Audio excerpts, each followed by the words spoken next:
نحمدہ ونصلی علی رسولہ الکریم اما بعد بسم اللہ الرحمن الرحیم۔ میں ہوں حذیفہ اور ہم لوگ فعل کے لیسنس پڑھ رہے ہیں۔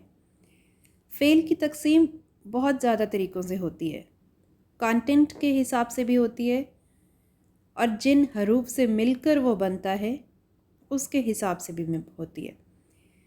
ابھی آپ دیکھیں، اگر اس کے کانٹینٹ میں ٹائم موجود ہو، زمانے کا حساب ہو کہ وہ ابھی کی بات ہے یا پرانی، تو پھر اس کو دو حصوں میں ڈیوائڈ کیا جاتا ہے، ماضی اور مضارع۔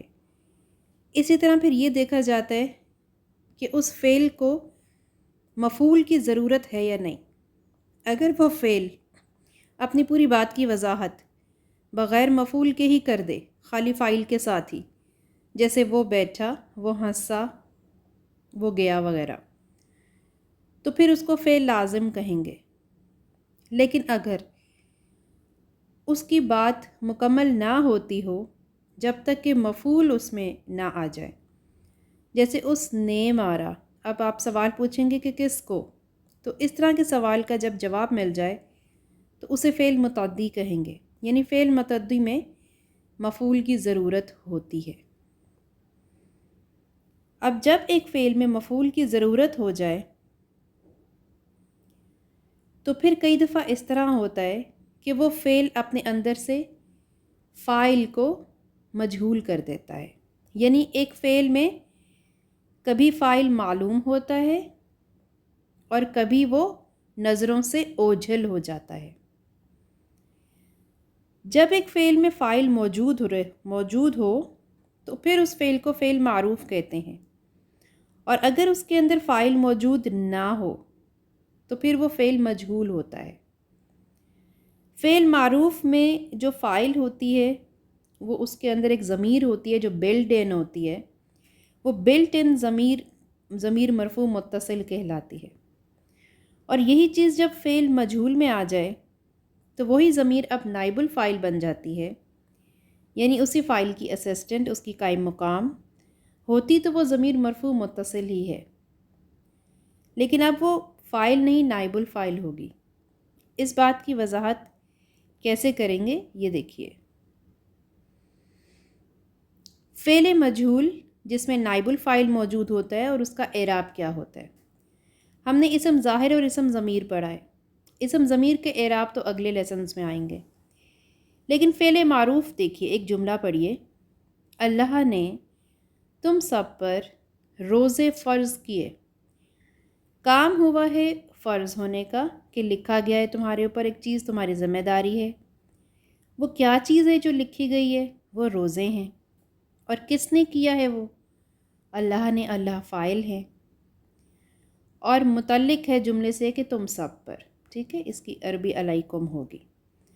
تو اللہ تعالیٰ نے روزے فرض کیے ہیں، اس میں فاعل معلوم ہے، روزے مفعول بھی معلوم ہے، اور فرض فعل تو ہے ہی ہے۔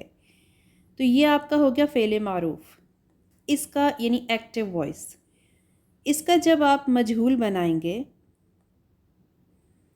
تو کس طرح ہوں گے کہ روزے فرض کیے گئے، روزے تم سب پر فرض کیے گئے۔ اب آپ دیکھیں، فاعل کی جگہ مفعول نے لے لی اور فرض کیے گئے ویسے ہی فعل۔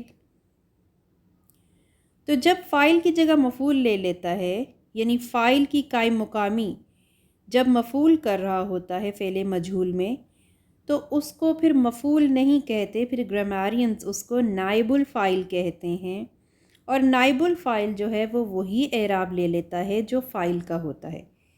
اب بھلے یہ ایکچول میں مجہول ہے، یعنی مجہول میں یہ مفعول ہے، لیکن جب اس کا اعراب دیں گے تو یہ فاعل کی نیابت کرے گا، اس کی اسسٹنس کرے گا اعراب کے لینے میں، اور یہ مرفوع اعراب ہی لے گا۔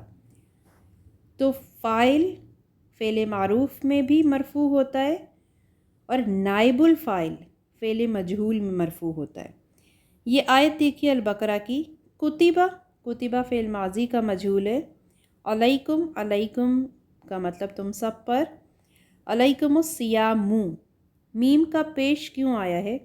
اب یہاں پر آپ اس کو پیچھے ضرور دیکھیں گے کیونکہ جو فعل ہے وہ عامل ہے، ٹھیک ہے. تو آپ پیچھے فعل کو ضرور دیکھیں گے کہ وہ فعل کیا ہے. اگر وہ فعل مجہول ہے تو آپ ان کو روزوں کو آپ بطور نائب الفاعل لیں گے. اعراب اس کا مرفوع ہوگا اور ترجمہ ہوگا کہ تم پر روزے لکھے گئے یا تم پر روزے فرض کیے گئے.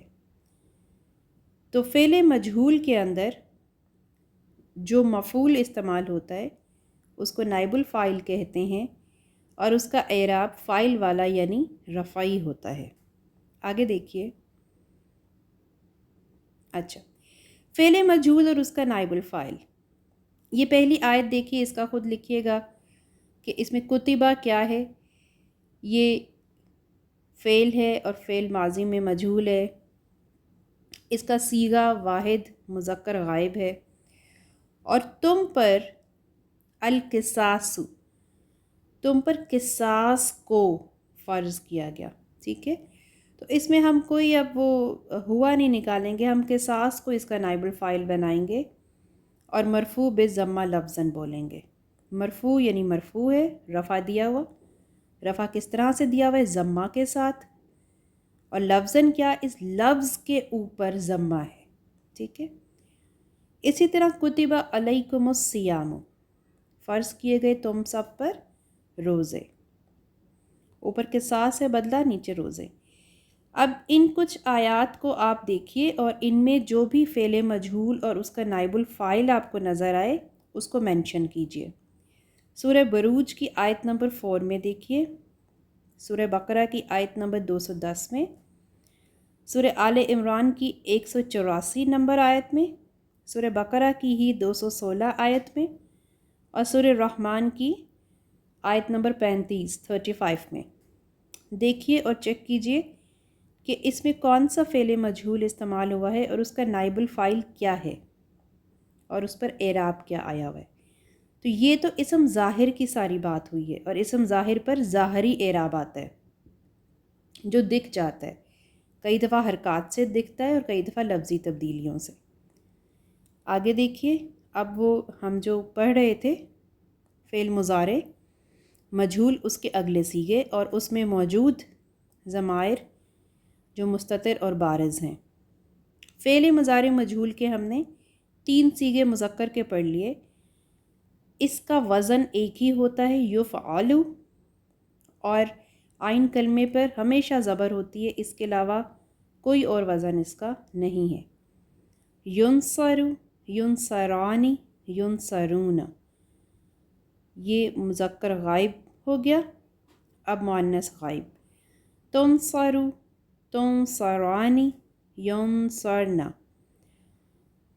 وہ مدد کی جائے گی ایک عورت، وہ دونوں مدد کی جائیں گی اور وہ سب مدد کی جائیں گی. اس میں جب آپ نائب الفاعل دیکھیں گے تو اس کے اندر وہی ضمیر جو پہلے فعل معروف میں بطور فاعل تھی، وہی بلٹ ان ضمیر مرفوع متصل بطور نائب الفاعل آئے گی، کیونکہ یہ فعل مضارع مجہول ہے. اس میں پہلے صیغے میں ہوا مستتر ہے، دوسرے میں الف بارز ہے، تیسرے میں واو بارز ہے. پھر چوتھے صیغے میں ہیا مستتر ہے، الف دوسرے میں بارز ہے اور نون تیسرے میں بارز ہے. اس طرح سے یہ تمام ضمائر جو ہیں اس کے اندر ان کا اعراب مرفوع ہے.